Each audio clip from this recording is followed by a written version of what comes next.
Hi guys, Squirrel here, and welcome to Stand 340 down at Heathrow Terminal, Terminal 1. We are late afternoon, and ahead of you, well in front of you, is an Airbus A330. It's a JARDesign Airbus A330, we're on X-plane. I've put it up in the Air France skin. We're going to fly this thing down to Toulouse, or Toulouse, depending on how you say that. Heathrow has an ICAO code of EGLL, Echo Golf Lima Lima, and Toulouse has an ICAO code of Lima Foxtrot Bravo Oscar, LFBO. Flight time is going to be around about 1 hour 20 minutes, something like that. This is by no means a real world flight. This is a test flight. I'm very much still getting used to the JARDesign's A330. It behaves differently to an Aerosoft Airbus. It is, after all, an Airbus. However, I think the navigation software has a few issues. I'm currently running 1.2 beta 3, I think it is, with a hotfix release. Improving the nav software, it's getting better at JARDesigns, but it's still by no means perfect. It will probably behave a bit weird at some point during the flight. As you'll see, it will definitely test me. I need to keep my eye on things, is the bottom line, because we'll probably have to go manual at some point. Now, at the moment, everything's being loaded up. The catering's being loaded, and the passengers are starting to board. What I need to do is I need to bring in the fuel truck, which I'll do now, and we'll watch that come in. Here's the fuel truck. I must admit, it's a little bit small for an A330, but that seems to be the biggest one on offer in this plugin. So he'll pull along here, connect his hose in there. We're going to then jump inside, start getting things set up. We've got ground power at the moment, and the batteries are on and all that kind of stuff. But what we'll do is we'll get the flight management system set up. If you don't want to see me set up the aircraft, feel free to skip forward, probably about 5 to 10 minutes. And you'll see me take off on runway 27 right, which is down that way. And then we're going to come right to left on your screen and head out west. We're going out of the mid-4 Foxtrot departure, which means we're going about that way, and then banking left and heading south. That's basically what it means. So let's jump inside now and get this thing set up. You can hear the passengers are starting to board. What I need to do is on the overhead, I need to put the no smoking signs on, and the seatbelt signs on, and arm the emergency lights.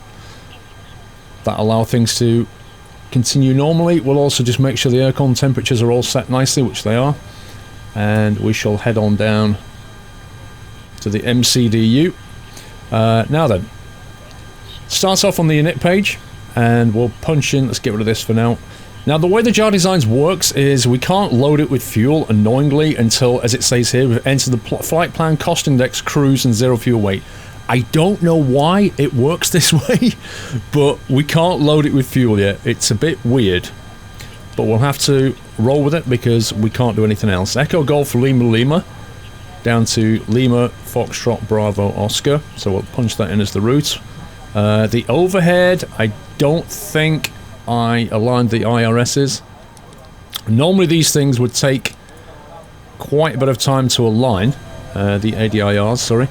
It usually says here, aligning ADIRs. Let me just click on align and see what it says. Yeah, there you go. ARS align in 7 minutes. Okay, that's fine. We'll take about 7 minutes to get this thing done. Flight number is Air France, which is AFR. Air France 142. Again, I will repeat, this is not a real-world flight by any means. The A330 is a long-haul aircraft. She's a big bird, and she's built for doing long distance. Flying down to Toulouse is pretty unlikely unless you're just kind of moving the aircraft around or something like that. But like I say, I want to keep it short. We'll do the long haul stuff later, but I want to keep it short for now while I get used to this thing. But what I need to do is go up to the load sheet now, which is on the A330's plug-in there. Here's the load sheet. Now this is quite cool in some ways because, you know, this is pretty much how it's done. If you want to understand what's going on, I can tell you briefly what's going on, but we'll try and fly through it. Essentially, we're going to put the fuel into here, and let me just quickly have a look at my load sheet on my screen. So we need to have release fuel of 11.8 tons, which means I need to bring it up to about 12 tons. So if we bring that up to 12 tons like that, That's fine. That's going to load up the aircraft with 12 tons. It'll be on the overhead just here. We can confirm that. You see it's still reading 3.6 at the moment, but we'll change that in a second. This is where it gets kind of fun. Now, we've got 261 passengers to load, and annoyingly, this doesn't show you the total. You see, you have to do a bit of mental arithmetic here. Cabin A, B, and C are spread out on the aircraft, and you have to basically specify how many go into A, B, and C. So you have to spread them yourself, and whenever you put passengers across the aircraft and where you put them, same with the cargo, it will alter the center of gravity. So what you kind of want to do is get this trim down to a fairly low number. That's what you're trying to do. These red lines are showing you where the, if you like, the center of gravity is, and if we put more weight at the front, then the center of gravity will go forward and we'll need to trim back a bit. That's essentially what's going on, simplified version. So I'm going to load up cabin A first, because we'll fill up the first class, and then obviously we'll start to fill up the middle. But the back is already full. Currently, let's just see how many we've got in there. 240, 250, 260, is that an 8? Font's a bit weird. 268, so we're 7 too many. So 1, 2, 3, 4, 5, 6, 7, there we go. So that should now be the number of passengers. If only it showed me the number here. That would be beautiful if it added it up. If you're listening, JARDesigns, please, please, please show me the totals, because it would make it a lot easier. Now, here we go. Cargo 1, 2, 3, and 4. You can see the numbers. Cargo 1 and 2 are at the front, and cargo 3, 4, and 5 are at the back. We're on a takeoff trim of 3, and we need to have a zero fuel weight of, let me see, on my plan, zero fuel weight is 150 tons, 150 tons. We're currently running 148, so we just need to add a bit more cargo. So we'll add it at the back, and you can see the takeoff trims coming back. So we'll add it at the back until we get to 150 tons. There you go, beautiful. Now cargo 5 is a bit smaller, so if you want to add minor amounts to your weight, you can do it in cargo 5. The takeoff trim of 2.3 is lovely, nice and small trim. Means the weight's just slightly forward of mid, but we've got a nice little trim setting. Now 2.3 we do need to remember, because we'll need that in a bit. That's it, that's all you need to do. Come back here, punch in that zero fuel weight and the 12 tons of block fuel, and you can see that's correct. 150 tons, zero fuel weight, and 12 tons of fuel. Absolutely bang on. Plan, let me just confirm the fuel on board. It should read here, there you go, 12 tons. We're not on APU power at the moment, so we're not actually burning any fuel. We've just got ground power, so that's good. Into the flight plan. Now this is where it gets a little bit interesting. It doesn't really behave quite like an Airbus flight planner. It only lets you put in one kind of route at a time, and it can get a little bit weird sometimes. Mostly it works, but this is the area, like this, and the navigation is the bit I think JARDesigns are currently recoding. But it is decent if you can work with it. So let's go for a departure out of 27 right, and we'll scroll up and find the mid 4 Foxtrot departure, no transition, so we'll insert that, and we'll insert it into the flight plan, and that's it. That's the mid 4 done. So then what we do is, after mid, we need to specify the airways to take us all the way down to Toulouse. So we click on mid, go to airway, and then we punch in the next part of the plan. Now I've used PFPX for this. If you go to skyvector.com, that's a free website that you can just use to generate a route. So that's another way of doing it. I've used PFPX because it gives you a bit more details in terms of the fuel and stuff. But if you just want to punch in a route from one airport to another, try skyvector.com, really nice. So we want to go to UL612 is the airway, so UL612, that's the airway, and then the next waypoint is RESMI, R-E-S-M-I.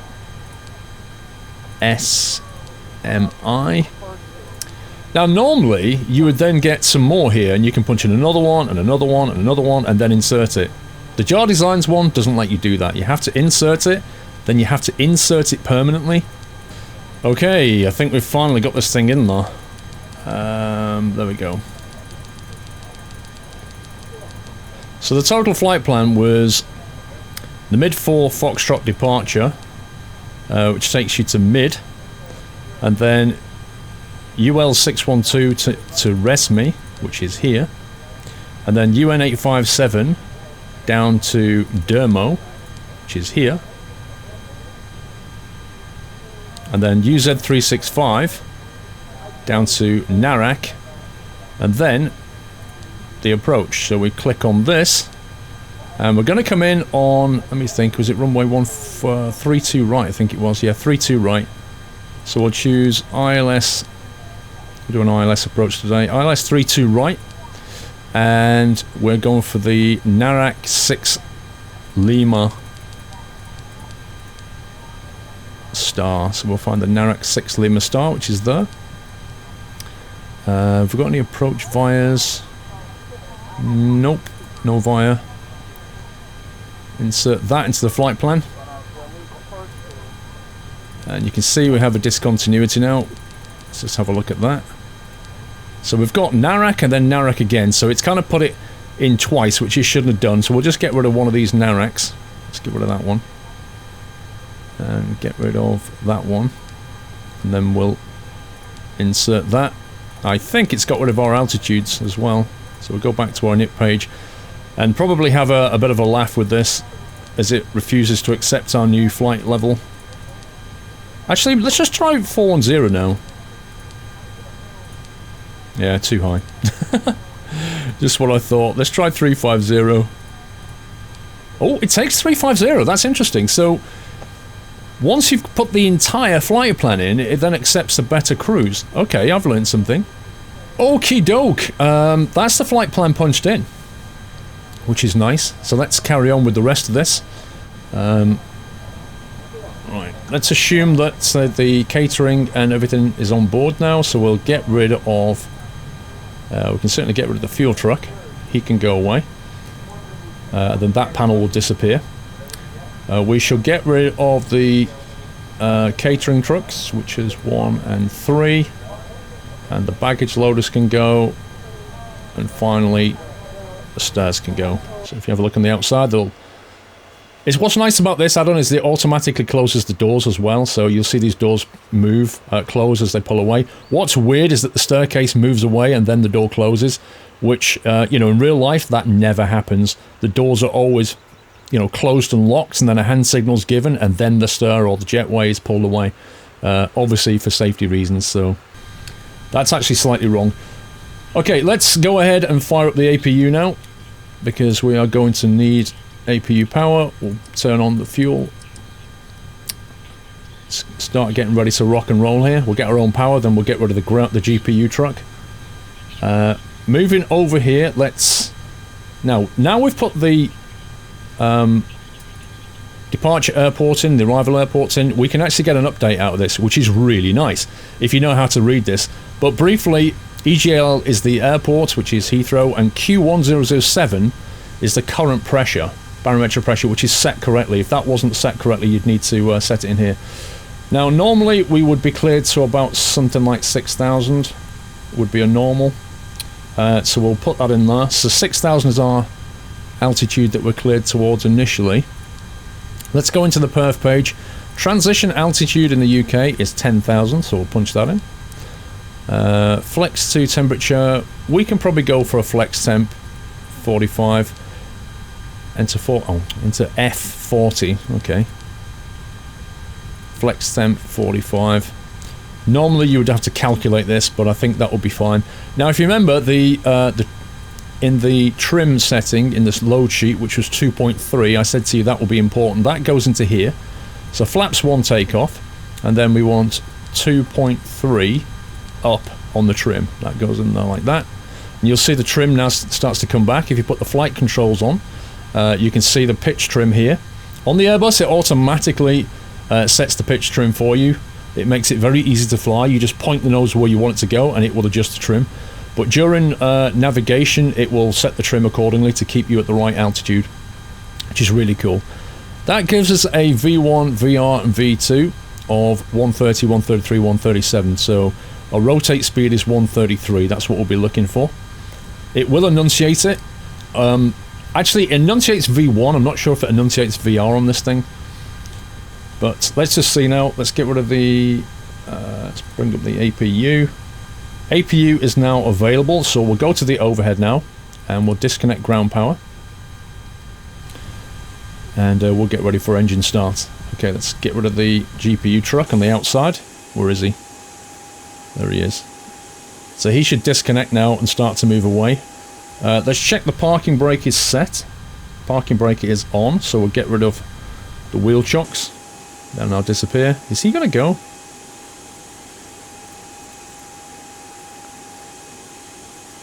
Okay. It looks like everything kicks around, so what I'm going to do is hide everything. We'll pretend they all disappeared. It's the quick way of doing that. Flight plan looks good here. We would normally run through and just check that, but I think it looks fine to me, so we're going to go ahead now and go for an engine start. You'll like the sound of this engine. This is not the default engine sound. This is a Rolls-Royce Trent engine, what we're running, and I've got the Rolls-Royce Trent sound pack, which sounds a million times better than the default one. In fact, I'm going to let you listen to the engine start because it is really quite nice. So we'll go for an engine 2 start. Starting engine 2.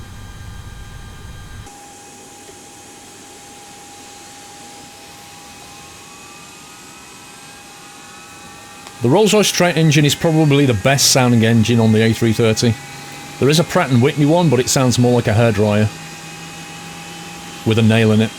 Not even joking. You know the horrible Airbus engine that nobody likes, only goes that one, that's the Pratt & Whitney. This is the Trent. British engine made in Derbyshire. When that throttles up, you'll know about it.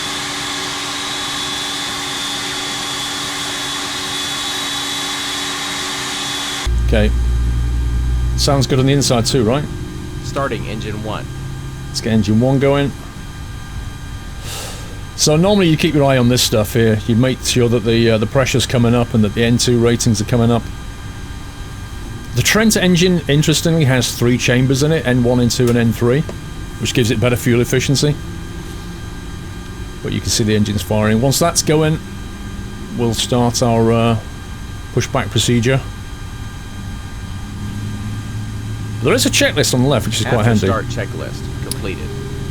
So now we need to do our flight control check, as you can see here. And it goes full up, full down, full left, full right, and so on. And the guy, your co-pilot assistant, actually helps out here, so listen to this. Full up, check. Full down, check. Full left, check. Full right, check. Pedal full left, check. Pedal full right, check. Flight control check completed. So that then moves it on to the next stage. Flight controls checked, flight instruments have been checked, briefing has been done, we've talked about that. Flat setting, you notice it puts the numbers in here, which is kind of nice, so we'll set flap 1 there. Flaps 1. That then gets rid of the another blue sign. You see what happens on the Airbus is, these things should not be blue. If anything's blue, something's not right. Spoilers armed. So we arm the spoilers. The auto brake, which is here, needs to be max. And then when you see that's all green, that is your takeoff config done, right? Takeoff, no blue on the Airbus is a good thing. Engines are started. Let's get rid of the APU now. V1 speeds are set, flex temperature has been set, ATC is done, Ecam memo, no blue, as I told you. Then you've got below the line. So normally you would do this below the line stuff when you're ready to rock and roll as you're going down the taxiway. So what we'll do is, let's get to the overhead, let's get set up here. Lights now, we're going to put the taxi light will come on, not the takeoff light. Taxi light, there we go. Wing light we don't really need this time of day. Don't need the runway turn-off lights. Everything else is set and we're ready for pushback. Just need to release the parking brake and we're good to go. Now I've got a plug-in to help push back. The cute thing about this is you have to drive it yourself, which is not really something I'm used to. Normally used to something like GSX. We'll call that. That'll bring him in. We should be good for a straight pushback, to be honest. What you do is you use this little dial here to steer the aircraft. He pulls in, you then click lock. That locks the arm to the gear. Release the parking brake and then start to push yourself in the direction you want. You know, reverse, left, right, and so on. In this one, we'll just push straight back. Because as you can see, we'll just push him back to about here, then we'll go that way. Okay, so you click lock. That brings the arm in, and then you Park brake off. go. Interestingly, it doesn't seem to mind about you not having the parking brake off. It seems to push you anyway. GSX asks you to release the parking brake in P3D. Not so happy with the amount of smoke here. I think, you know, the exhaust gases, I like the blurry effect that you get. As you can see, you get this thermal effect, which causes a distortion in the view because of the heat, which I like, but I think it's a bit misleading to have that much smoke. The Trent engines burn very, very clean, and it doesn't look anything like that. In fact, if you saw that, I'd be thinking there was an engine fire. Apart from that, it's all good.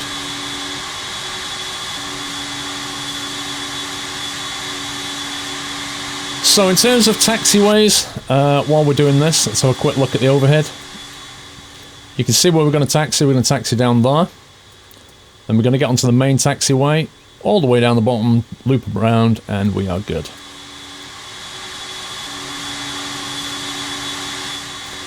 Need to make sure that when we turn, we're clear of this lamppost here. So we're going to push back all the way back here, because this wing is very long. And when we swing the aircraft around, we don't want to be clipping that lamppost.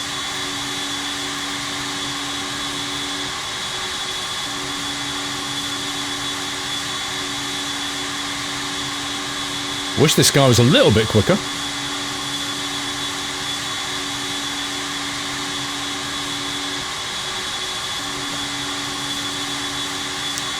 Okay, I think that should do us. We'll stop that there. Set the parking brake. Park brake on. We'll unlock that.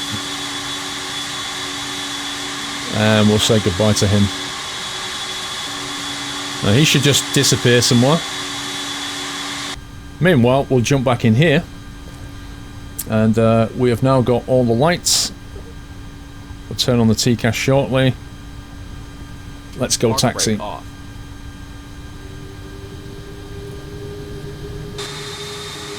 Okay, he's gone now. Normally you would get clearance from ground and stuff, but we're not doing that today. Again, I still don't have any aircraft installed at Heathrow, so it does look a little bit empty. Well, it looks very empty because Heathrow would normally be a lot busier than this. Hey, is that the moon? Wow. That actually looks quite cool.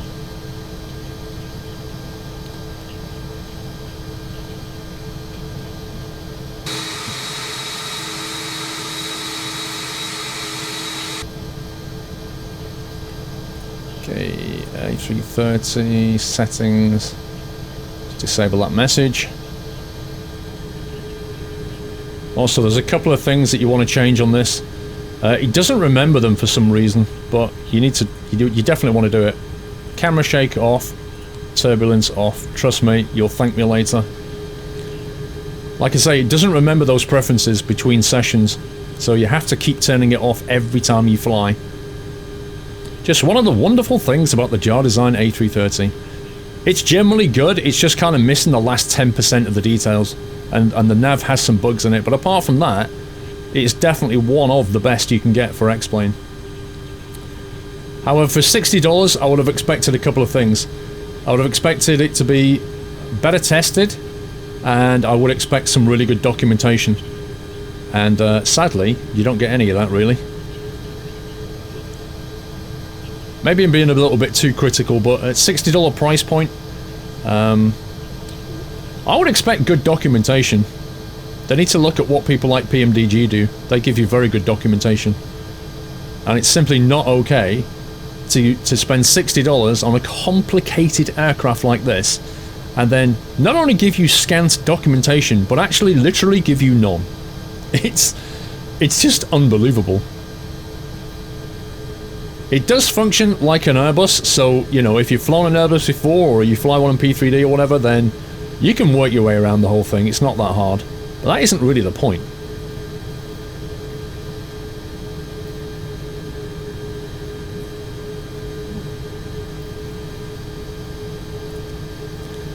On the auto throttle. We're going to taxi all the way down. That's what you'd see as a passenger, of course.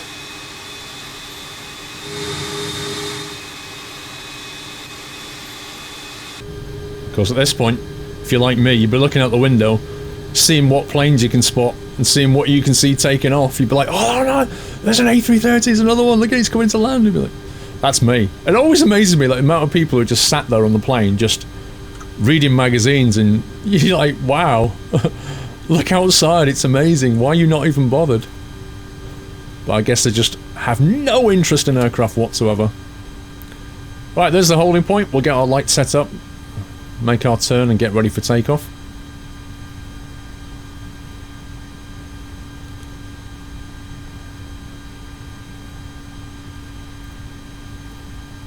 Okay. Runway ahead. Well, I would hope so. 09 and 27. This is 27 right. Heathrow, of course, has 2 runways. Generally, it will land on one and take off on the other. Except at the first thing in the morning when they use both runways for takeoff, because the schedule is so incredibly busy at that point. Right, so anyway, let's get the strobes onto auto. We'd probably put them on. We should have put them on auto before, actually, but we'll put them on. Landing lights can come on now, so can the takeoff lights. Cabin crew would now be advised, which we can do with...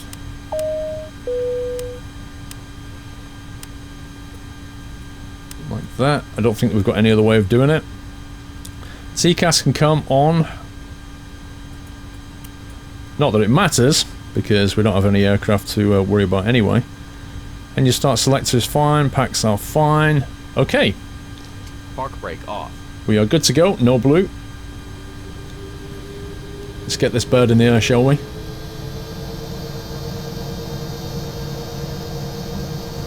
Just have a listen to those engines when this thing fires up, it's just beautiful.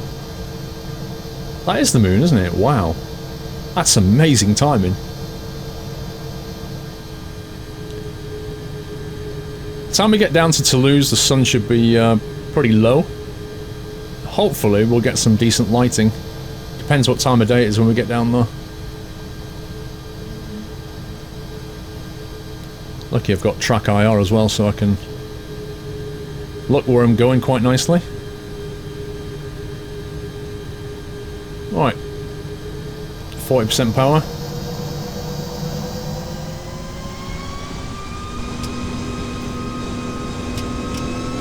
Matin Flex 45 SRS. Power is set.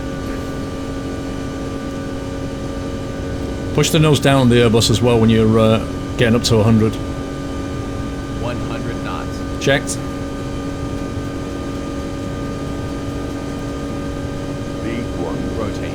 Rotate. Rotate.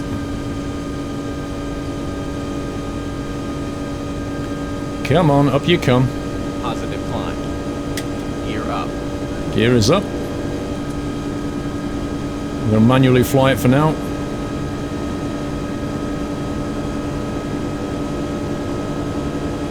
This thing takes off pretty fast. Should be reducing to climb power shortly.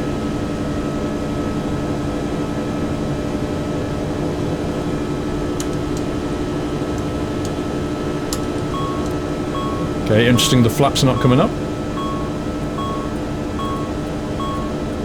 Flaps 0, flaps 1. That's interesting. My flaps are stuck apparently.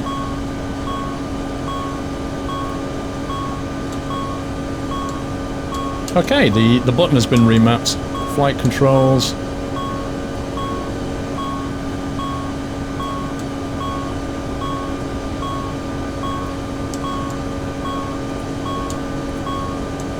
Flaps 0. Get rid of that caution. Okay. That was completely unexpected. Somehow, my flaps up button had been remapped. So that caused a bit of a problem. Okay, PAX landing gear is up, all good. Let's arm the autopilot. Autopilot 1, cross-check. Let's say we've been handed over now and cleared up to 16,000. We'll punch that in. Okay, so at this point, the turn-off lights can come off. The landing gear stays on until transition. Transition here is 16,000, so let's have a quick look out the wing.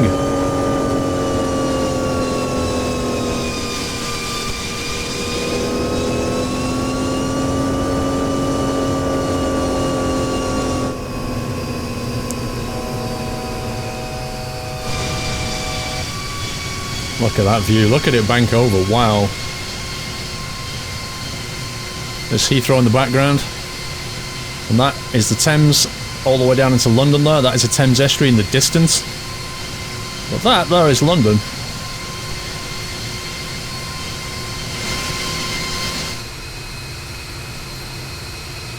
Beautiful view. Cracking view that is. Let's get back in and check everything's fine here. We are on 6,000. Open climate up. Just noticed a very interesting kink here in the flight plan. I'm not sure how it's going to cope with that. Out of all the things that are buggy on this, it's the LNAV. You've got to be so careful with the LNAV. Particularly when you arm the approach, I've noticed. You've got to be pretty close before you arm that approach. Get yourself lined up manually and arm it, because otherwise it'll do some weird stuff to you. Apart from that, it behaves itself. Oh, let's listen to those Trents. Bye-bye, Heathrow.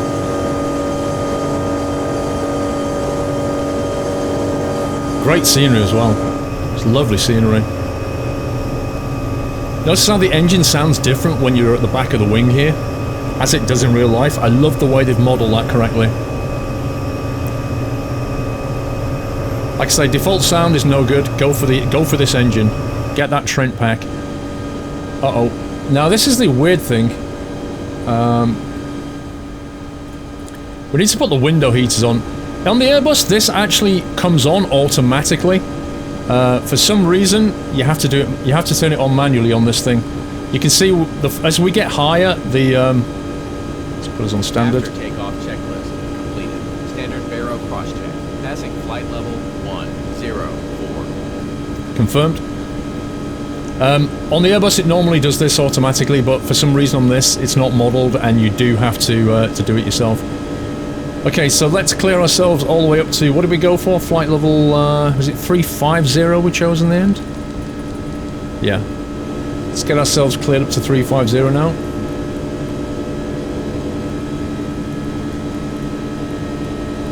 Need to check, sir, if everything is okay with the lights. Okay, he's just prompting you. I need to check if everything is okay with the lights, and he's correct, right? Because the landing lights should have come off when I passed 10k. Keep your eye on this LNAV here. Let's just see if it makes it through that kink okay. It looks like it's doing alright right now. But always pay attention to this thing.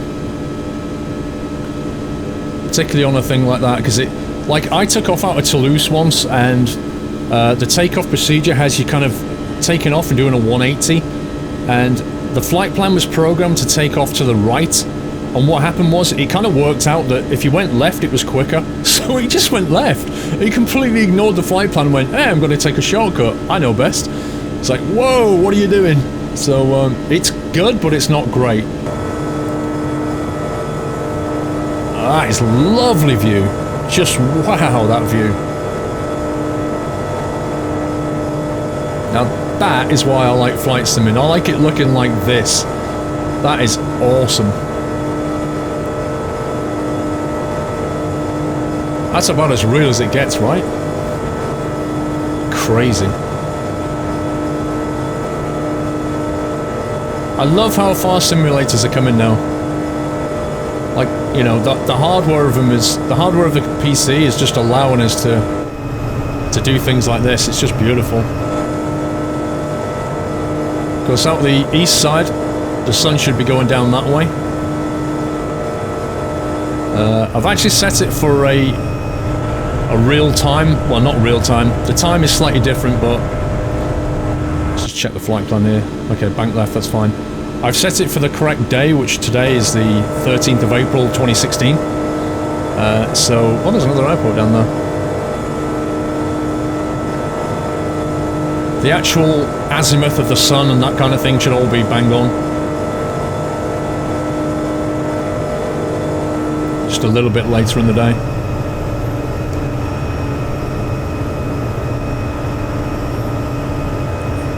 Beautiful. This A330 is a lovely thing to fly. God, full moon. I need to check if that's accurate. I need to check if April the 13th had a full moon in it now. I honestly don't know if it goes that far. Look at the atmospheric scattering you get there now. That's that Real Terra Haze plugin, this one. RTH it's called. Allows you to configure how that looks. You can make it look very different if you want. You have like a hazy day or a clear day, it's up to you.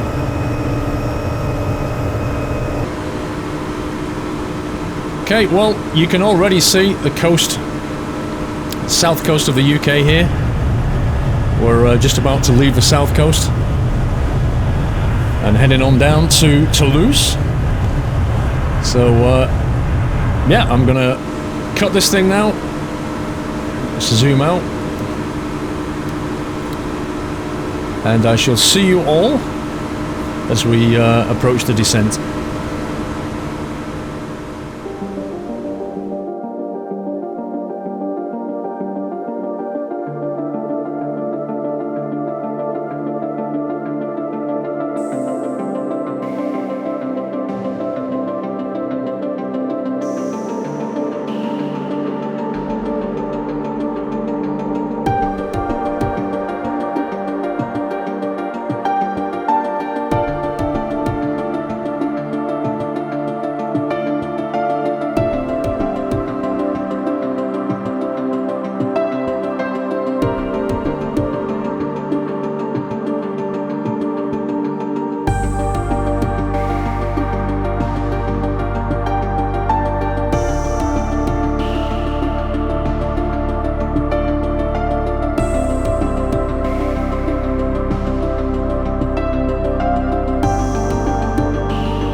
Okay, well, welcome back.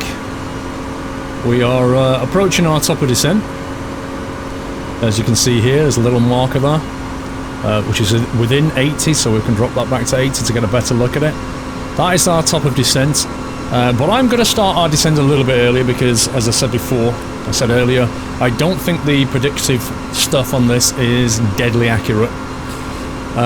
So what we can do is we can start getting ready for the approach, and I think once we reach this 40 marker here, so when we're about 18 nautical away from top of descent, I'm going to begin the descent at that point.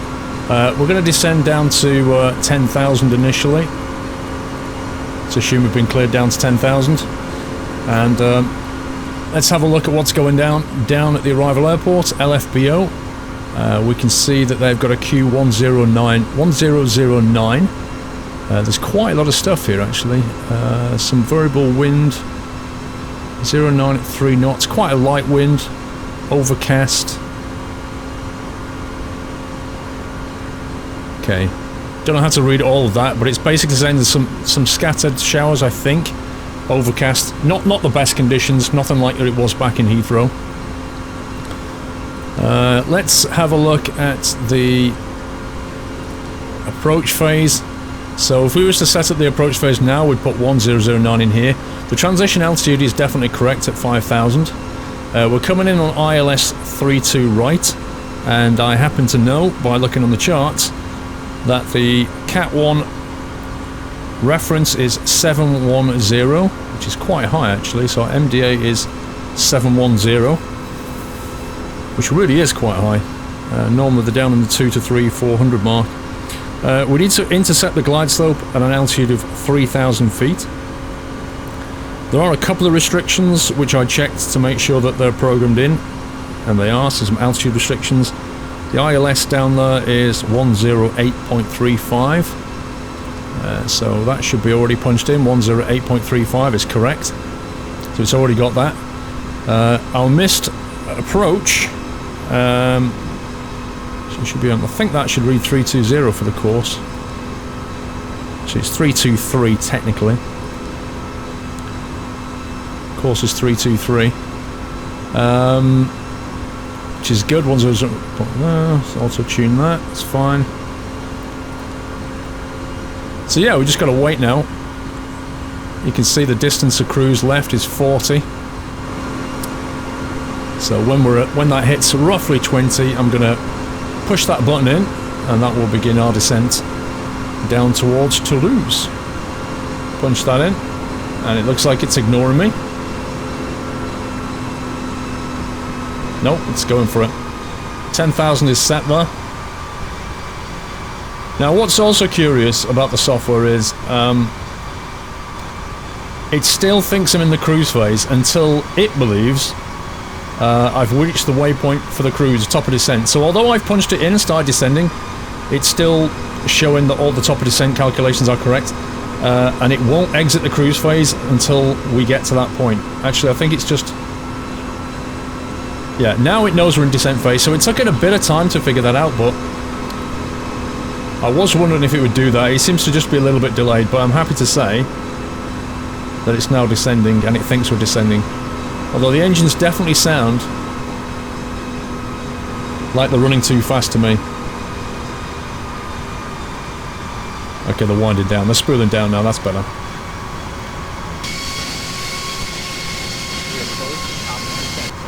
So and the co-pilot just said we're close to the top of descent because he still believes we are. So it's all very kind of programmed, doesn't really react to what you're doing. Like if I change things, it doesn't react to that. He just goes, oh, we're close to top of descent. Like, dude, we're already 1,500 feet below our top of descent. But apart from that, it's behaving itself so far. As I say, the LNAV will be the place where it's going to mess about as we make our final vectoring onto the approach. That's where it'll generally go wrong, and you need to keep on top of it.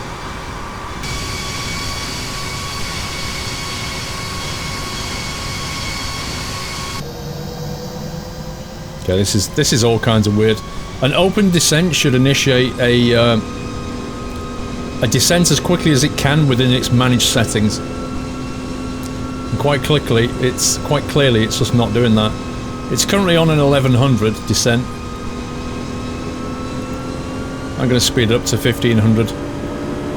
But you can hear it accelerating, which is just burning more fuel. Like, there's better ways to do this. Deploying the spoilers is one. It's not asked me to do it, and I noticed that when I deploy the full spoilers, it actually burns the engine. It actually speeds up. I appear to be coming through a lot of thick cloud soup right now.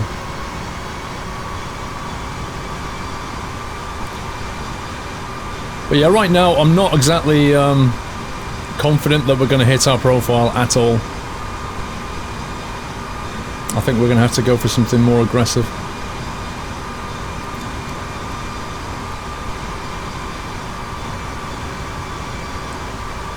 I'll deploy the spoilers. Okay, we've broken out of that weird cloud. So I'm basically on a very, very fast descent, and this is what I mean about the Airbus, the JARDesign Airbus A330 is you kind of have to take the reins quite a lot and you know, do what needs to be done, because it doesn't do it automatically. You cannot just sit there and just normally, like, you can just push that button in and the Airbus will go okay, and it'll just bring you down on profile, and if it needs a bit of drag, it'll tell you it needs a bit of drag. But other than that, you don't worry about it too much. With this thing, not yet the case.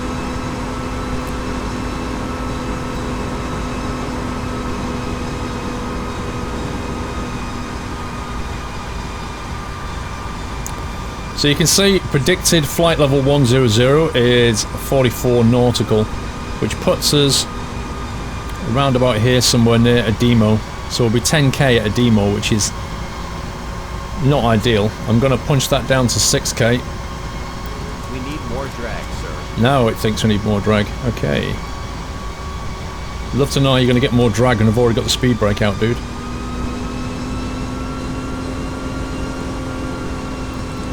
So now it's on 54, 50 nautical. Okay. Oh, now it's throttled the engines. Well, that's interesting. Now, what that's telling me is... What that's telling me is this. If I was to punch in 6k back at top of descent, it would have probably vectored me down here properly. However, if you're on a network, that's just not what happens. Like, you'll be cleared down to, say, 160 flight level, and then you'll get cleared down again to maybe 6 or 9 or something. Like, if you do that on this thing, it's going to really screw you, I think. What it feels like at the moment is you need to say where you need to be, and it'll do it. But if you go for a higher flight level, it'll quite happily make you overshoot your VNAV. That's the way I'm thinking about this at the moment. If I'm wrong, that's fine. I am fairly new to this aircraft. I could be wrong. I may be doing something wrong. You can never completely ignore that. Okay, look at that. We've got a 37 knot crosswind at this point. Well, actually it's a headwind at the moment, which is good for us because it's going to slow us down. I hope it's nothing like that at ground level.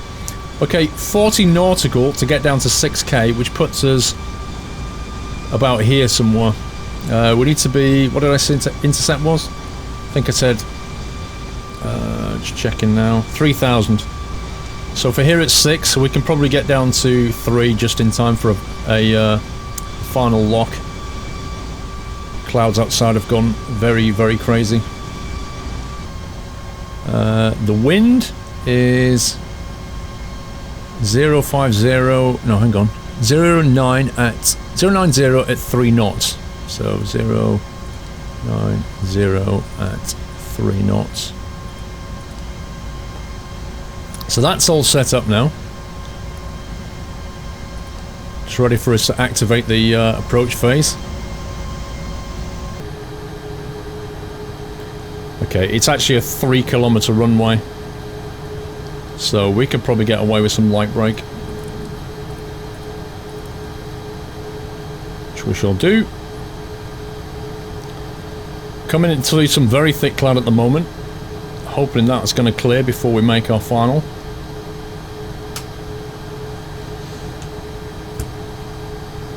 And we're going to turn around here. We're going to bring the speed down shortly. We're down to 250 knots at the moment. So we're going to bring that down now, I think. Going to bring that down to 230, I think. We're about to pass transitional altitude as well, which is 5k. We are currently rocking 5.5. Let's see, 11 nautical predicted distance, which is probably about here when we hit 3k, which is just about what we need. Aha, it's clearing up. We have some visibility. Okay, it looks like a very murky landing in Toulouse today. I was kind of hoping it would be maybe, you know, lit up. I would expect... mind, the windows are tinted. If we jump outside, it is a little bit brighter than that, but you can see that cloud is just pretty much solid. It's horrendous. Now, normally I would arm the approach phase fairly soon, but with this thing, I'm not going to do that. I'm going to wait until we're actually properly on final, and then I'll activate the approach phase. Okay, so that means it's detected the ILS. Like I say, at this point you could arm the approach, but I'm not going to do that. I'm going to wait. I would rather be under speed and, you know, get really close to arm the approach phase with this aircraft, because I've had overshoots and I've been too high, way too high in profile and all that kind of thing. At the moment we're on 3,000. To be honest, a bit early. We should be on 3k about here. But I've deliberately done that because I'm a little bit careful with this thing right now. Okay, ECAM memo. It's not no blue yet.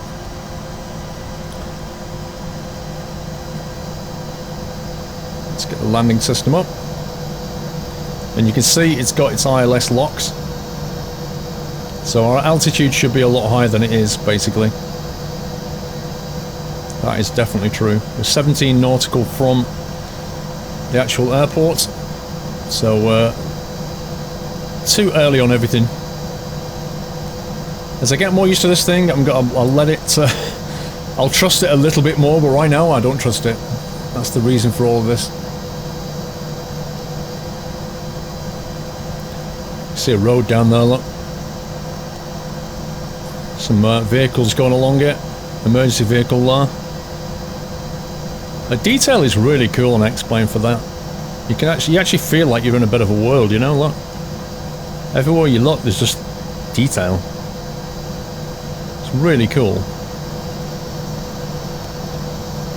And I wouldn't mind, I've actually got my traffic setting on like very, very low. And even then it still manages to cope with quite a bit. So, you know, we're on the right runway, and I kind of feel like we've made that turn too late. I think that's the other thing. It doesn't take corners very well. It should have turned a lot earlier. It kind of waits till it gets to the point and then does a turn, which is a bit weird. Let's bring that speed right down. Okay, I'm going to try and activate the approach phase. All hell might break loose right now. Okay, seems to be okay with that. Autopilot 2, cross-check. Awesome. Well, maybe this thing's going to get us on the ground, you never know. Keep an eye on those diamonds, we need to make sure we're lined up on those. Okay, I'm going to put the landing gear down. Gear down.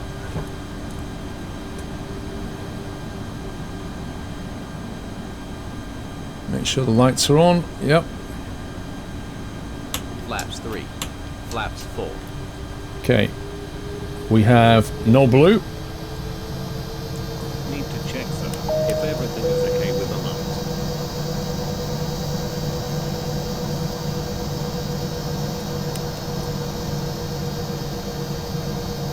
Okay, believe all the lights are correct. Okay, well, bang on profile, which is fantastic.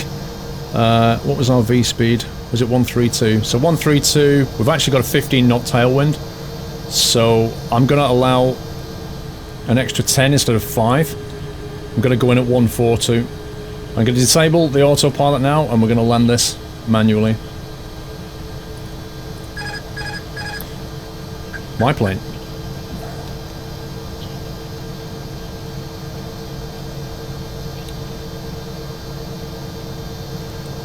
You can see the left runway, we're going on the right one. The airport, the actual terminal is just to the right of it there, so we'll land and then it will be a simple turn off to the right.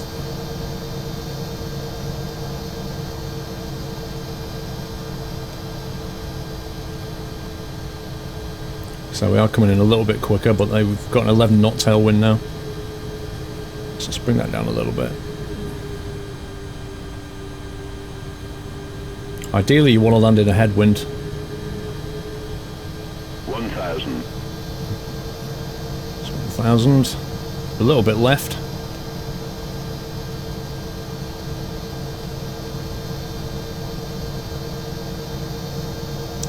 Pull the nose up a touch, get back on profile.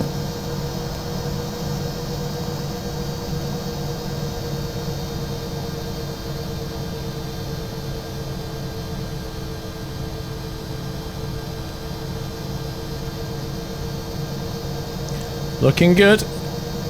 Lighting looks nice. I'm just drifting off slightly. 500.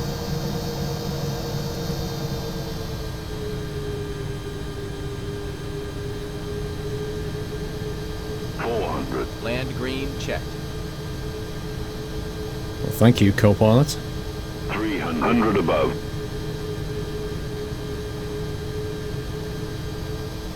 That's your building there, look at that. Minimum. Continue. We have a flashing light. Can't read that. Low threshold, I think it says. 100. Landing. 50. 40. 30. Ground spoilers. Decel. Reverse green. Decel.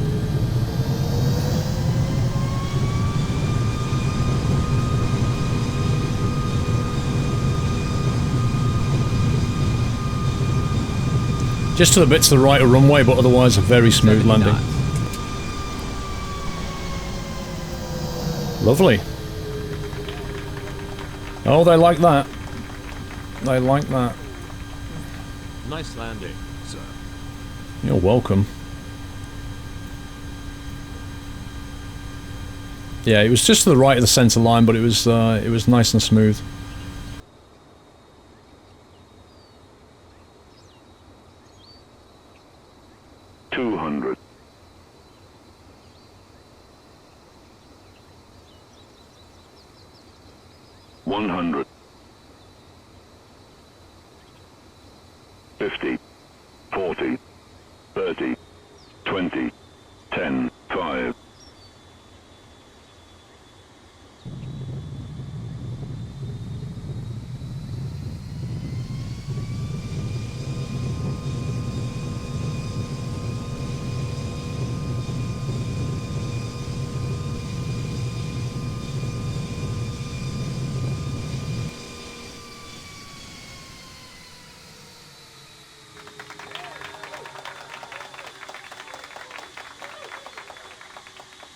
Nice landing, sir. 400.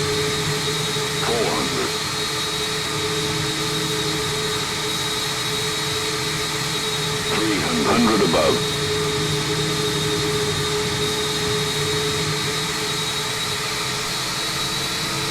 200.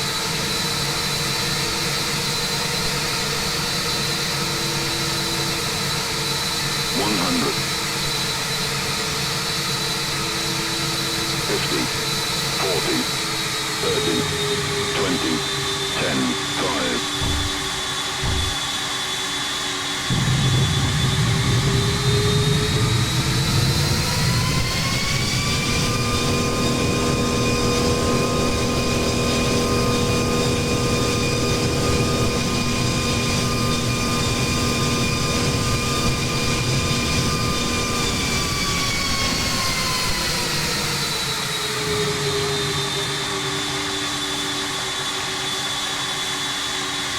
Okay, so the strobe lights can come off now. We want the runway turn-off lights. We also want the taxi light on. And yeah, welcome to Toulouse, people. Home of the Airbus. This is where it's all you can see if you look around. Like Airbus manufacturing plant there. Look, there's a transporter. This is where these things are built. The final assembly plant is here. Like they'll fly the Trent engine in from the UK and all the different parts from around wherever they're made, and the final assembly plants are here. I think we can more or less go straight on here.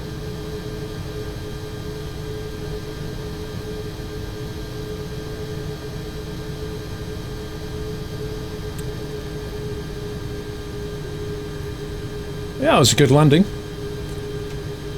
I think I was below profile. I will try and be a little bit more risque next time. U20 will go here. I know this can fit my aircraft.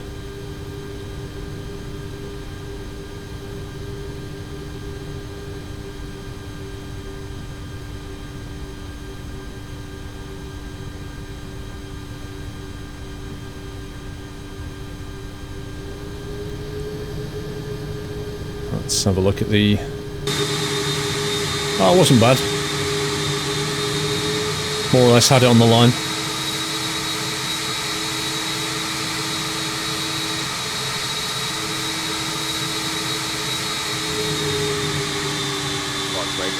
Tell you what I didn't do. I didn't fire up the APU when I came out of there. I'm gonna wait for the APU to fire up now. Leave the beacon lights on because the engines are still on. We should have turned those off so that we didn't actually blind the ground crew, but there's no ground crew anyway. We'll just wait for the APU to say available, and then we'll shut down the engines. Turn off the passenger lights. But we'll do that now.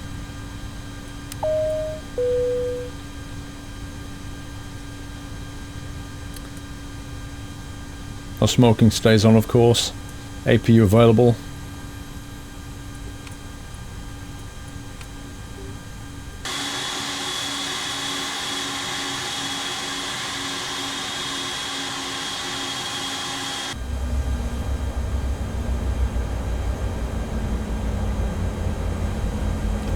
Okay, engine shutdown. Ground services. Not that one. Ground handling. Control panel. Let's bring in the catering trucks, stairway, and the baggage loaders. That'll do. Turn off the APU bleed. We shall turn off the fuel. Now the engines are off. We'll get rid of the beacon lights. Nav lights can stay on because electric systems are all armed. Everything else can stay as it is. Catering trucks are now here. Let's have a quick look at the Toulouse airport, as you can see. It's quite nice, quite nicely done. Another Aerosoft scenery. This one's quite old. This is about 2012 this was made. But it's still pretty good. It's got all the Airbus factories in it. This is the main terminal here.